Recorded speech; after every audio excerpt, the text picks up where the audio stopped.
The debate is over when it comes to Google versus Spotify. Now, why am I comparing Google versus Spotify? Because a lot of people have made the argument that Spotify is the Google of audio. A lot of people have made the argument that Spotify actually can be this hidden stock, this hidden company out there that when it comes to audio content is dominating. I mean, Spotify added video content recently. A lot of people said, could Spotify be a competitor to YouTube? The answer is unequivocally no. It's no. It's simply no. And there's one picture that I'm about to show to you right now. And if you're listening to this, you can just hear me talk about it. That will end the debate. And it will end the debate forever. I want no further discussion. I'm probably going to talk about this more in the future because it's interesting. But I want no further discussion on this debate. And if you have a opposite side of the debate, please come on the channel because I would love to debate, because you probably will be wrong about this argument. Google versus Spotify. Here are the statistics from my YouTube channel in 2022. Okay, and plus 7 days of January, so last 365 days. January 8th, 2022 to January 8th, 2023, I got 38,150,510 impressions on my YouTube channel. Now, what does that mean? Why is this important? Why does this statistic right here dismantle the entire debate when it comes to Google versus Spotify and when it comes to the question of Spotify being a content discovery platform? Well, I encourage anyone to go into their Spotify analytics right now and I encourage you to tell me, how many times did Spotify give you an impression on their app? What I mean by that is, how many times did Spotify show your content to other people that don't know who you are? A lot of people don't understand what impressions are, and I don't blame them because it's a bit of a technical concept. But impressions are simply the amount of times that your content shows up in front of people. And what that means is, it's not a view, and that's why it gets confused. People think of it as a view.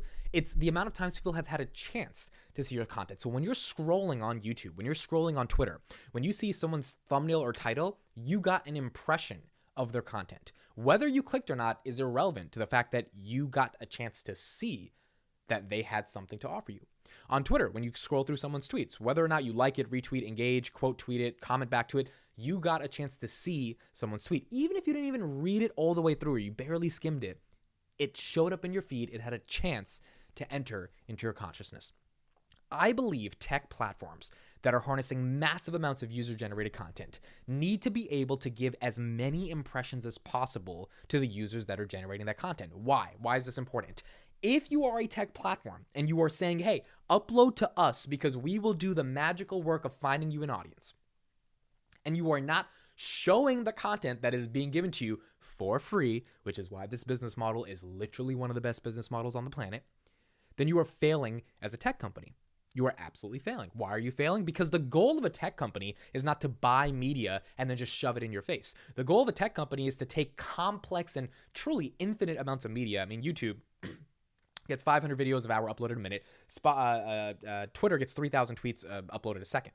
So when you, and TikTok, I don't know what the stat is now, but I think it's like 95 million videos a day. So it's like when you're getting that much content for free at scale, almost at infinite scale, your job is to use very, very complex technology and algorithms to figure out what are the best metrics and verticals you need to design to create the infrastructure, the support to curate all that content. And the curation of that content, whether it's Zillow and it's showing certain homes, or whether it's Pinterest and showing certain pins, YouTube showing certain videos, Facebook showing certain status updates, those determine the ability for you to increase user engagement and keep people coming back to your platform, and ultimately sell a crap ton of ads, which is how these companies make money, and sell every ad in existence because they have so many pieces of content that the search terms rooted and the quality of content rooted within their platform, again, is infinite. So you can sell anything from Beats by Dr. Dre to a new course on how to become a real estate agent.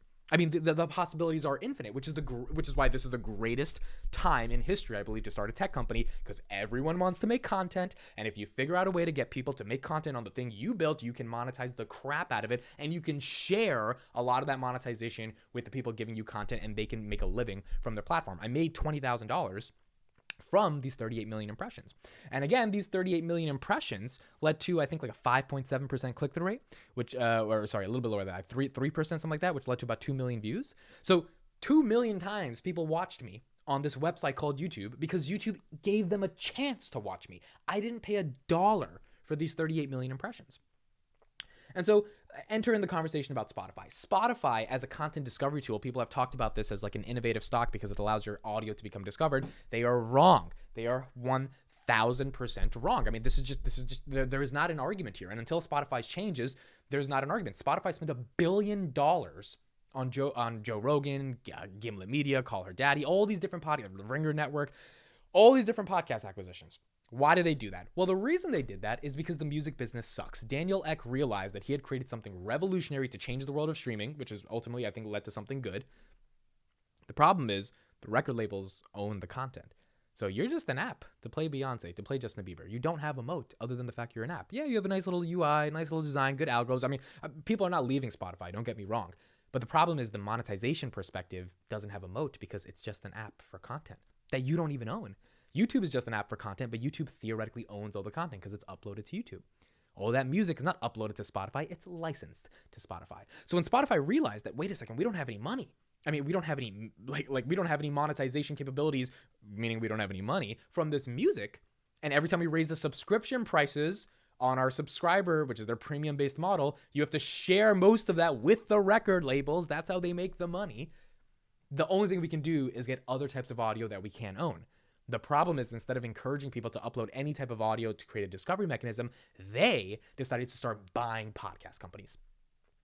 And they thought, hey, top of the funnel brand awareness, we get Joe Rogan, we get a bunch of people. The problem is now you got Joe Rogan, you have to make money off Joe Rogan, and to make money off Joe Rogan, you got to put him in the home feed. If you're not in the home feed, you're not getting discovered. If your pins don't pop up on Pinterest, if your Instagram's photos don't pop up on Instagram, if your tweets don't pop up on Twitter, if your videos don't pop up on YouTube, if you don't have an impression, you don't have a chance to enter into someone's world.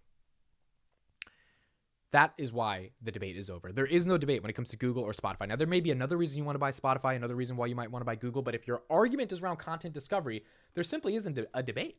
Like, the debate is done. It is Google because they give impressions and they give discovery and people have a chance to discover that content and then make something of that content, versus something like a Spotify that simply does not give the chance for you to discover. Now, I know in playlists they have some music discovery stuff and people are saying sometimes they get recommended new podcasts. It's not what I'm really talking about. I'm not talking about they recommend something here or there. I'm talking about, as a creator, you upload something and you see that it got shown to people 10,000 times, 5,000 times, 5 million times, and you see how many times people clicked or did something. But Spotify has not built that model because their business model is not associated with a content recommendation engine at scale the way YouTube, Twitter, Instagram, Facebook, Pinterest, etc. are.